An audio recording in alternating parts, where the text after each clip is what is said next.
एक समय की बात है, एक मनमोहक अफ्रीकी सवाना के हृदय में सिम्बा नाम का एक राजसी शेर जानवरों के साम्राज्य पर शासन करता था।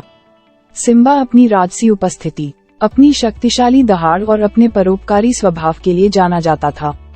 वह एक निष्पक्ष और न्यायप्रिय राजा थे, जो अपनी प्रजा के बीच सद्भाव और संतुलन सुनिश्चित करते थे। उसी राज्य में कोको नाम का एक शरारती लेकिन बुद्धिमान बंदर रहता था। कोको अपनी त्वरित बुद्धि, चपल चाल और शरारती प्रवृत्ति के लिए जाना जाता था, जो अक्सर उसे मुसीबत में डाल देती थी। वह एक पेड़ से दूसरे पेड़ पर झूलता, बातें करता और हंसता, हमेशा नए रोमांच की तलाश में रहता। एक दिन जब सिम्बा अपने राज्य में घूम रहा था, उसने पास के एक पेड़ से कुछ हलचल सुनी। उत्सुकतावश वह शोर के स्रोत के पास पहुंचा और पाया कि कोको एक बेल में उलझकर उल्टा लटका हुआ है। सिम्बा ने बंदर की भलाई की चिंता करते हुए सावधानी के साथ संपर्क किया। कोको, मेरे दोस्त, तुम्हें क्या हो गया है? उसने पूछताछ की।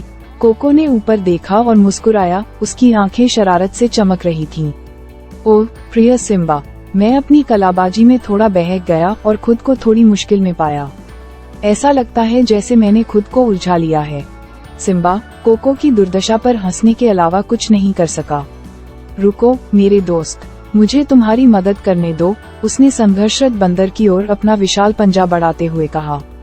सिम्बा ने एक तेज गति से कोको को बेल से खोला और उसे आजाद कर दिया। कोको खिलखिलाकर हंसते हुए कलाबाजी के साथ जमीन पर उतरा। धन्यवाद सिम्बा, आप सचमुच दयालुता के राजा हैं, उन्होंने कहा। उसी क्षण से शेर और बंदर के बीच एक बंधन बन गया।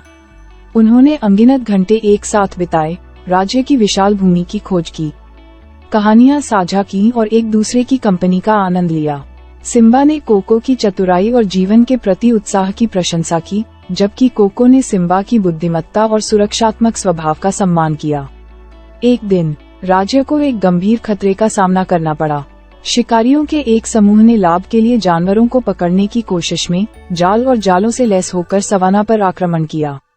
आसम खतरे की खबर तेजी से फैल गई, जिससे जानवरों के दिलों में डर और निराशा भर गई। सिम्बा ने एक आपातकालीन बैठक बुलाई और सभी जानवर एकत्र हुए, उनकी आंखें चिंता से भर गईं। सिम्बा आगे बढ़ा, उसकी आवाज मजबूत और दृढ़ थी।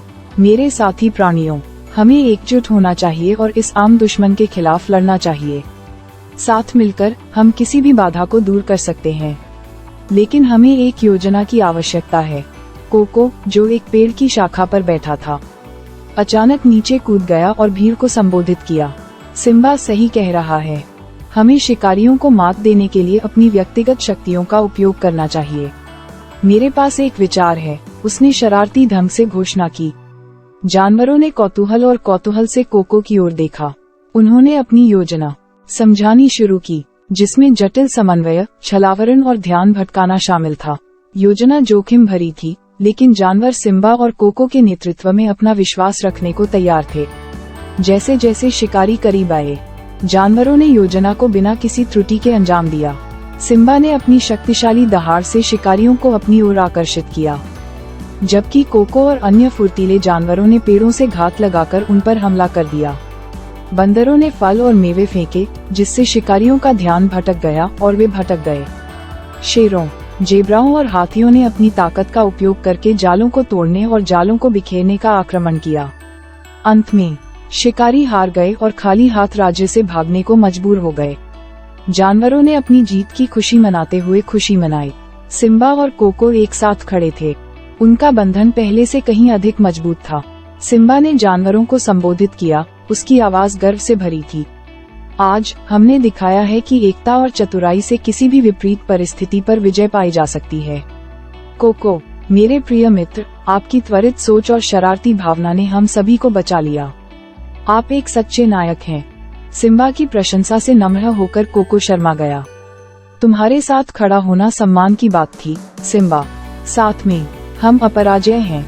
जानवर अपना आभार और प्रशंसा व्यक्त करते हुए सिम्बा और कोको के आसपास एकत्र हुए। उस दिन के बाद से सिम्बा और कोको जानवरों के साम्राज्य में प्रसिद्ध व्यक्ति बन गए।